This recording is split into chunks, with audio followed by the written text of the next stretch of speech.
Hello, beautiful people. Welcome, welcome. I'm your host, Dr. Zoe, and I'm excited to talk today with my friend, Dale Smith Thomas.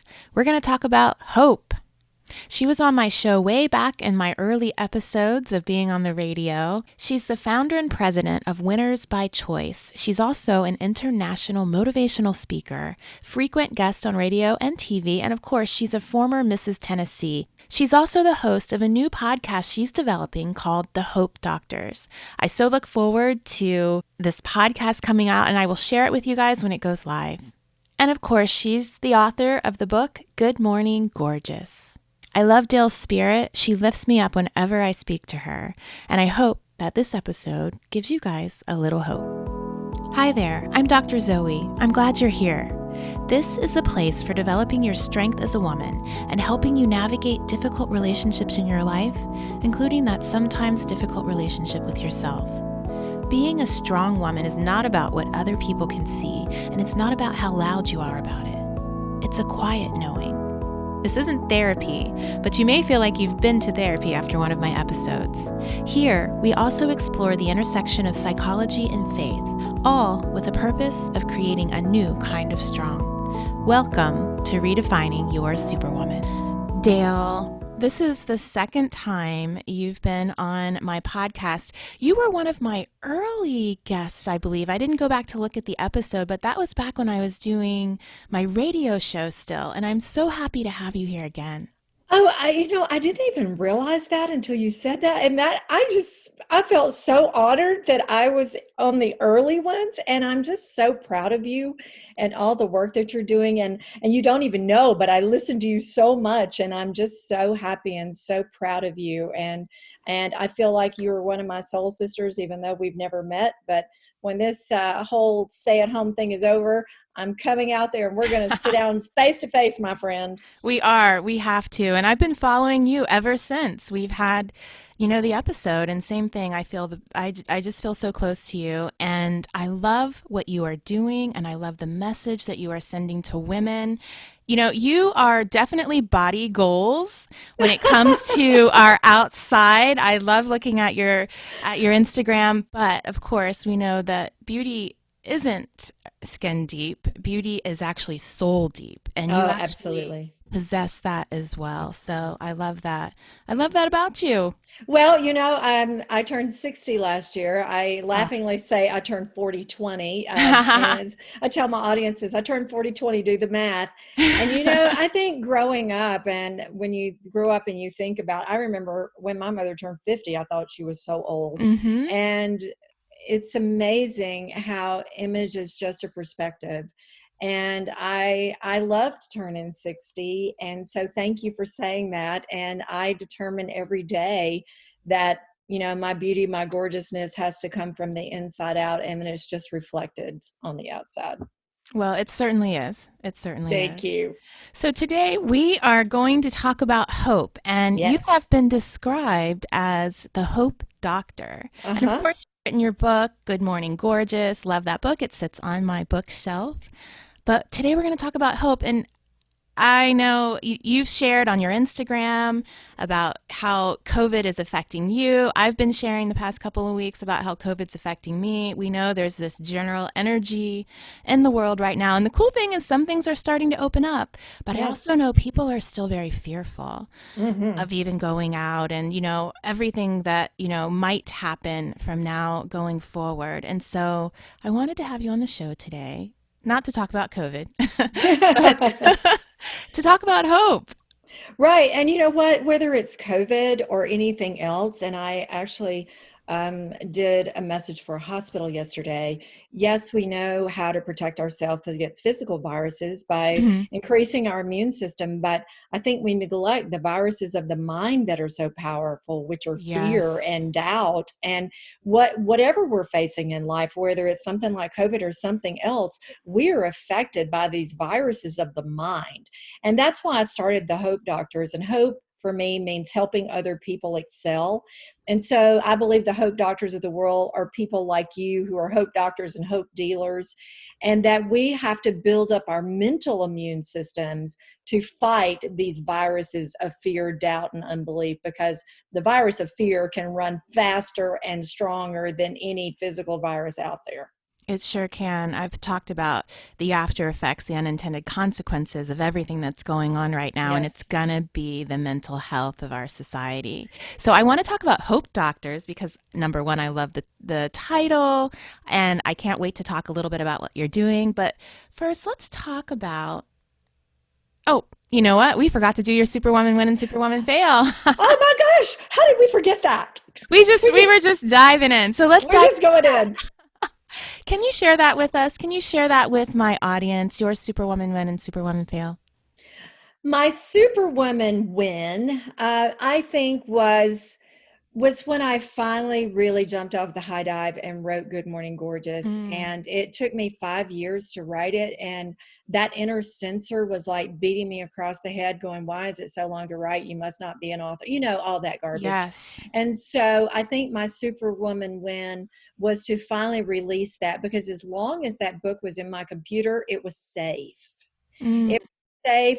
It was safe from criticism. But what I had to realize, it was also safe from not empowering others. And then that's when I finally let it go. And I realized that I was only holding on to that because of my own fear, my own insecurity. And so I would think finally just letting that book go and releasing it to the universe and to the public, and saying, if it touches one life, then I have done my job. And actually I'm getting responses from around the world, and it has just been such a blessing. So my message to those of you that are walking through something like that, sometimes we just have to let go. We just have to let go and trust. And then my Superwoman fail, I think actually it was a fail in the eyes of the world, but actually was probably a Superwoman win on the other side. But mhm. I competed at Mrs. Tennessee in 1990, 100 years ago, and won a state pageant here in Tennessee as a married woman with Mhm. my first husband. My child was 3. I won a pageant when my kid was 3. That's And so amazing. that's a big deal. And so that was the launch of my speaking career, was during that year. And so I planned to, prepared for, to Mhm. go to Mrs. America and win that big sparkly hat. And I thought, if I can win Mrs. America, I can have a national speaking career. I can reach more women about finding yourself and Mhm. overcoming obstacles, because I had faced an eating disorder and overcame that and changed a horribly negative attitude, yada, yada, yada. Well, I got to Mrs. America, and girlfriend, I didn't even make the top 10. And I'm like, Mm, what just happened?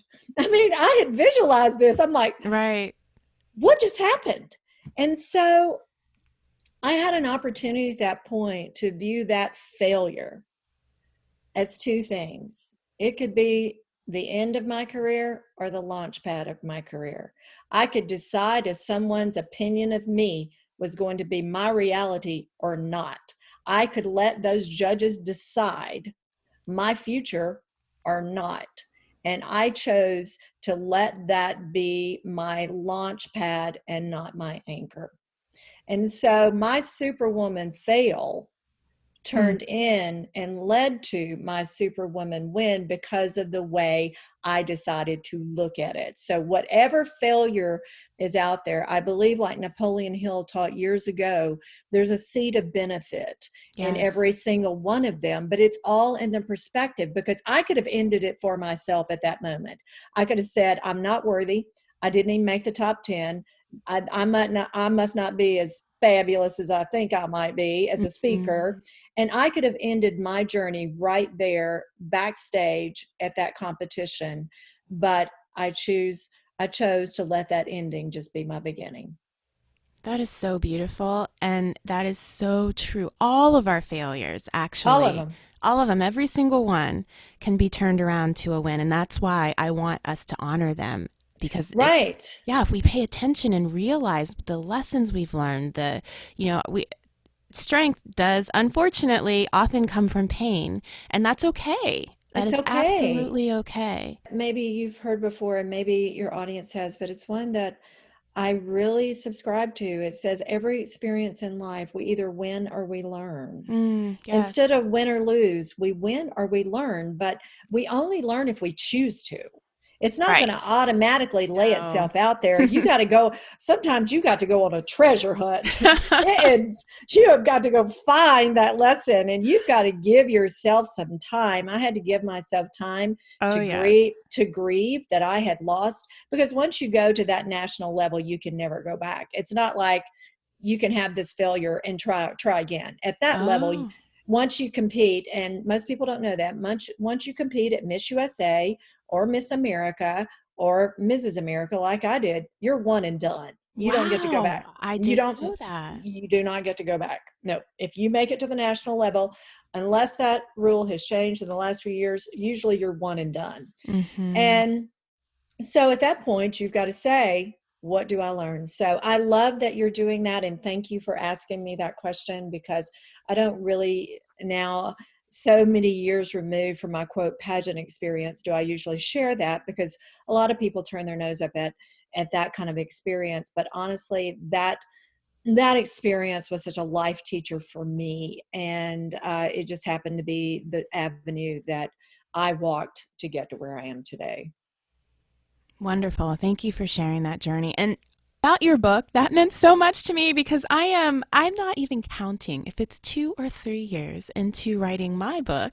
And Right. so that gave me so much hope as we talk about today. And for you women out there, whatever it is that you are growing, whatever dreams you have in your life that are taking too long, use this conversation as inspiration that it doesn't matter how long it takes as long as you keep putting one foot in front of the other. And like Dale said, just get it out though.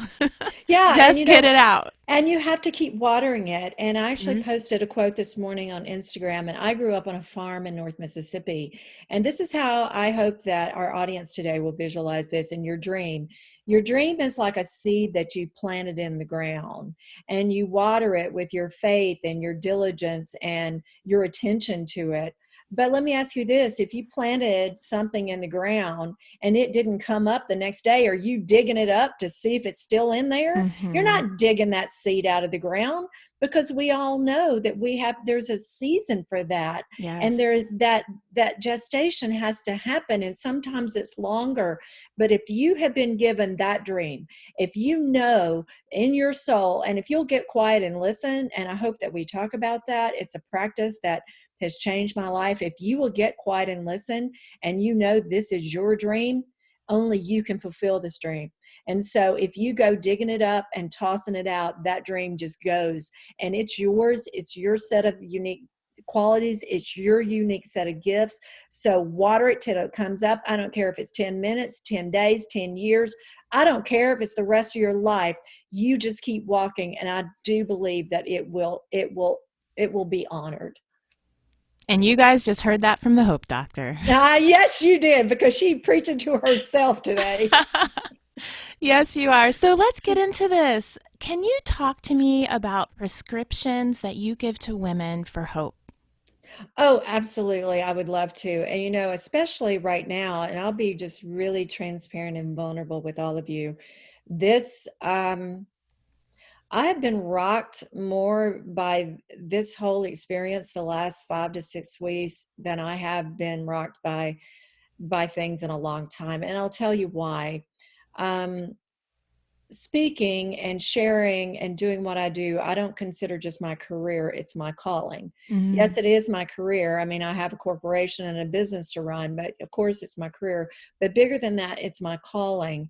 And it went from full force, so much going on, to zero overnight. my goodness. And yes, the financial impact of my company has been devastating, I won't lie. Mm, But the bigger devastation for me was feeling like my calling could not be expressed out there and deal that hope that I have been out there doing. And a lot of my work in the last 5 years has been in healthcare. And I thought, now is the time these people need this the most. Right. And I am sidelined. So I had to allow myself to grieve through that, first of all. And sometimes I've been really hard on myself of, why aren't you being positive? Or, you teach this for a living, what are you doing? But sometimes when things come at you, you got to sit still and just listen. And you got to say, what am I feeling right now? And I was feeling loss. And I had to allow myself to grieve that loss. And so the way I started to turn that around, and one of my daily prescriptions for hope, is creating a morning routine. And one of the things, especially through this COVID situation, and then through any difficult situation in life, I think we have to double down on the daily empowering practices. And for me, that's that hour of power in the morning. And those of you listening may be screaming at me right now saying, I don't have an hour. Okay. Find 15 minutes. Right. Stop scrolling. Stop scrolling. Stop scrolling. Oh, yes. Y'all know what I mean. Stop scrolling. Stop scrolling for 15 minutes. Yes. And I'm not asking you to add something. I'm asking you to exchange something. Stop watching that Netflix that you're overloading on right now, which we all are doing, and it's fabulous. Stop for 15 minutes. So create a morning routine. And so what I've done, even though I'm not traveling anymore, the other prescription I've done for myself is to continue to maintain my schedule.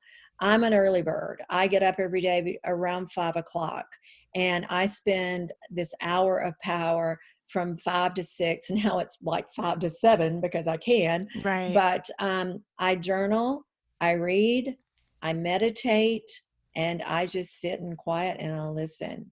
And then I'm adding, of course, exercise also to that. But those are some of the prescriptions that I just can't even stress enough. And one of the pieces that, and I don't know if you found this, one of the pieces that I found that I've put out there for over 25 years now to audiences is the power of journaling. And I get so much pushback on that. It is just unbelievable. Well, first of all, you just sound like me. This is exactly what I talk to my clients about. If my clients are listening right now, they'll be like, yes, that's what Dr. Zoe tells me. But I do the same thing. And that hour in the morning, if I don't get it, I feel it for the rest of the day. It might be hard to get up. Yeah. But when you get up and you invest in yourself and your spirit and your body for that first hour of the day, it makes a difference in your life. And you know what? The world is coming. The world is coming. And I've been teaching this for years, but they have proven scientifically that whatever we put into our brain the first 30 minutes of the day determines our productivity and our attitude for the rest of the day. Yes. Whoa, yes. Stop, people, think. And one of the other prescriptions that I actually put out to a group of hospital employees yesterday is we've got to limit our news. We've got to limit the news that we're getting. And right now, especially, and I'm guilty. I caught myself doing it. And I'm not a news watcher.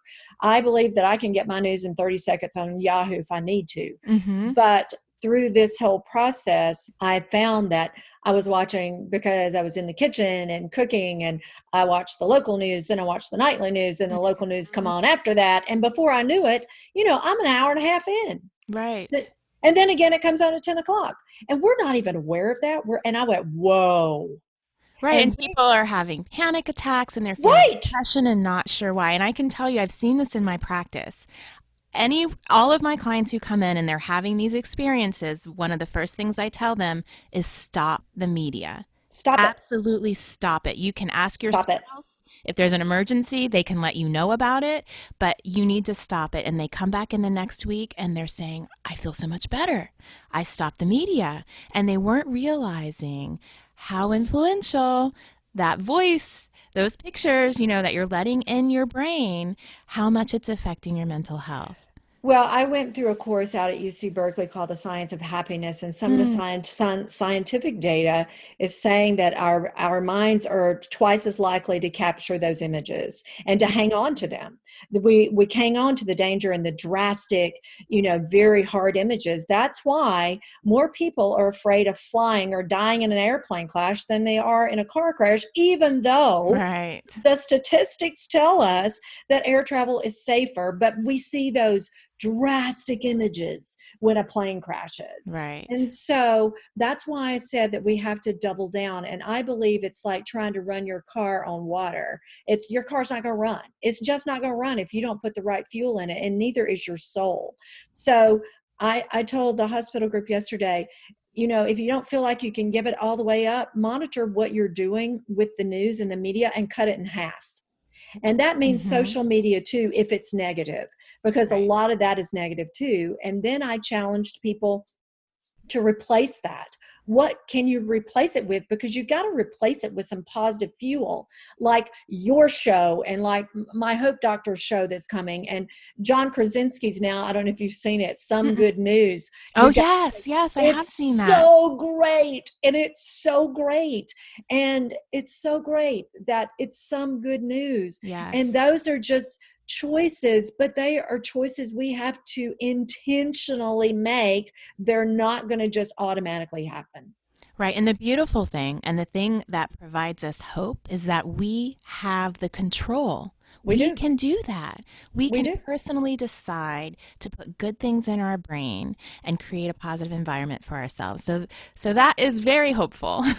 Right. And, one of the things, because when I started feeling all this uncertainty, I started asking myself all the wrong questions. And I think that's what we automatically do, because the questions started, why is this happening? Which, let me tell you this, and I know you believe this, Zoe. When you ask that question, you might as well just get on back, because there ain't no answer coming for that. Right. Why Right. did this happen? There is no answer. You have wasted your time and energy throwing it at something that's never coming back to you. When you ask yourself questions that have no answer, or you ask yourself questions and don't bother to answer them, it creates more anxiety in your brain. You're Yes. leaving your brain hanging.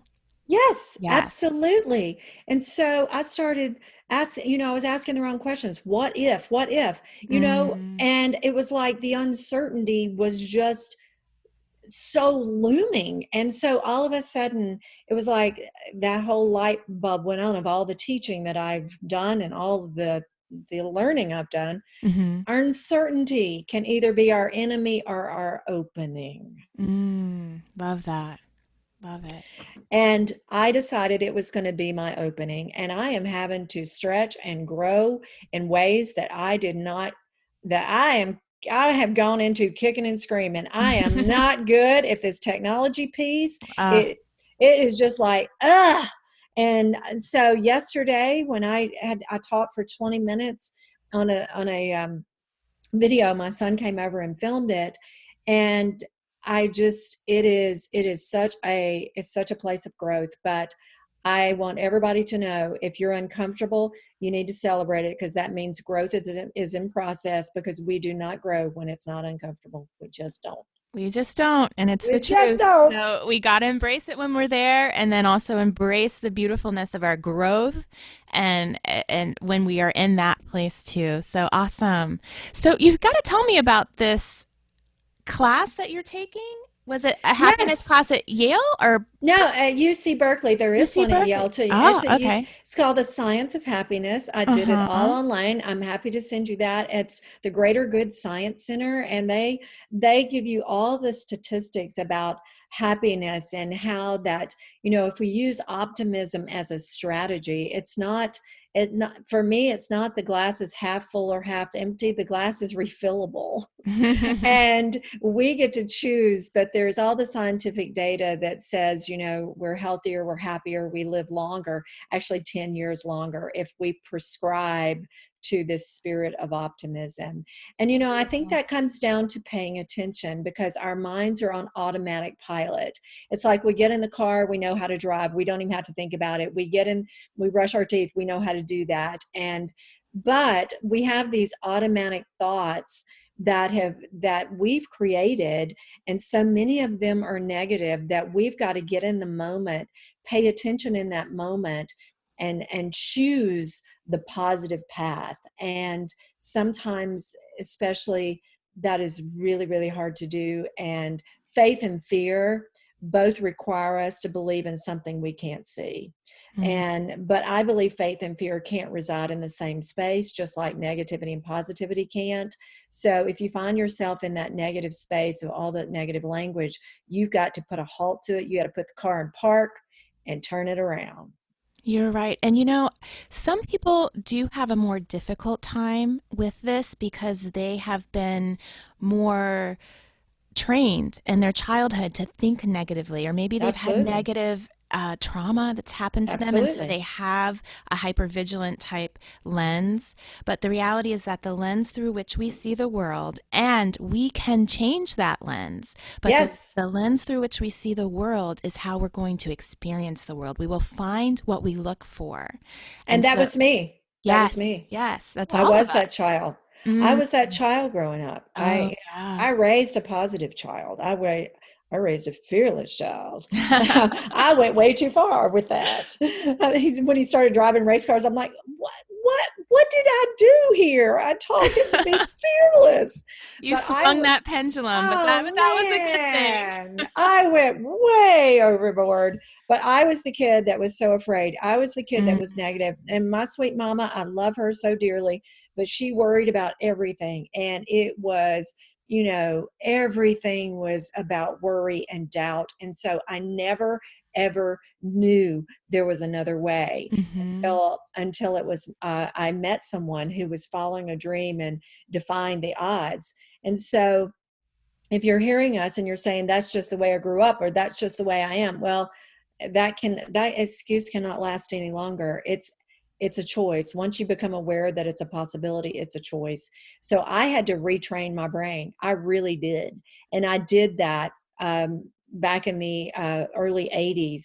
I started listening to every cassette tape I could get my hands on with positive teachings. I started reading every book, and Zig Ziglar and Dennis Waitley and Oh, Napoleon yes, love them. Hill and, all of the positive books. And I have hundreds now in my library. But this is, as Jim Rohn, the great philosopher, if you don't know him, everybody needs to listen to Jim Rohn, Mhm. ROHN. One of the things he always says, this is a class we never graduate from. Right. And it's a class that we have to attend daily. So I was that person. I was the person that had to retrain myself. So I know that it's possible, but it has to be a decision. And that's another thing that I've experienced through this, is that fear is a reaction, courage is a decision. Yes. And we have to make that decision to step into courage every single day. Beautiful. And I have had that same experience. I wasn't extremely fearful, but I had a lot of anxiety and tended to see things very negatively. And one of the things that I noticed was my grandfather. Whatever happened in life, he was always like, "Huh, okay, well, we'll deal Okay. with it." Yeah, he would just roll off of him, and I would just Mhm. watch him. And I was amazed by that ability to just kind of let things roll off. And I began that practice as well. And so I think that the lesson that people can hear is that you just have to start the practice Mhm. of the creating the lens that you want to see the world through. Right, and you have to be aware. We've got Mhm. the power. The point of power is always in the present moment. But Mhm. I ask audiences around the world, how many of you drove to work today and you don't remember getting here? And almost every hand goes up in the room. You Right. know why?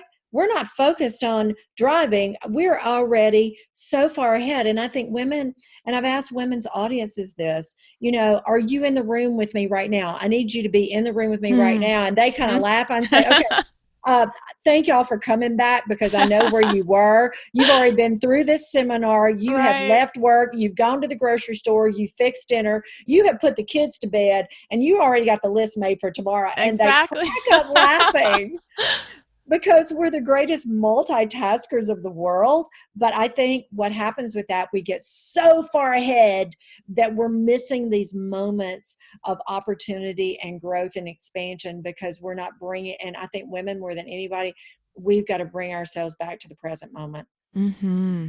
Beautiful. Well, ladies, men listening, I hope you have felt our dose of hope today. Dale, can you tell us about the Hope Doctors? Tell us about what's going on with that, what you're creating, where we can find it. Oh, absolutely. And I'll tell you how that came about. I received a letter from someone that was in my audience. And honestly, I'll address a little bit of this.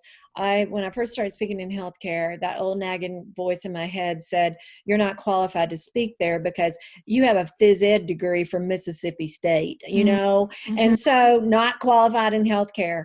And I got a letter from a woman in my audience that said, "Your name should read Dale Smith Thomas, PhD, the Hope Doctor." I went, "Oh."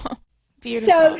she gave me that. And then I thought, what is hope? It's helping other people excel. So yes, that is what I am. I am out there helping other people excel. So now we have the new Instagram account, The Hope Doctors, I will and be you can follow following me that. through Dale Smith Thomas, The Hope Doctors. We are starting the podcast. I have one episode up out on my YouTube channel with my friend, Oh, country, great. country music legend Pam Tillis. Uh-huh. And she overcame cancer and is still going strong. And so what the Hope Doctors will be about is I'll be bringing people on to be interviewed that shares hope in their own way, like you. And so I am creating hope dealers. So the Hope Doctors is creating hope dealers. So I hope all of you will listen to this today, listen to these messages we shared. Don't keep it to yourself.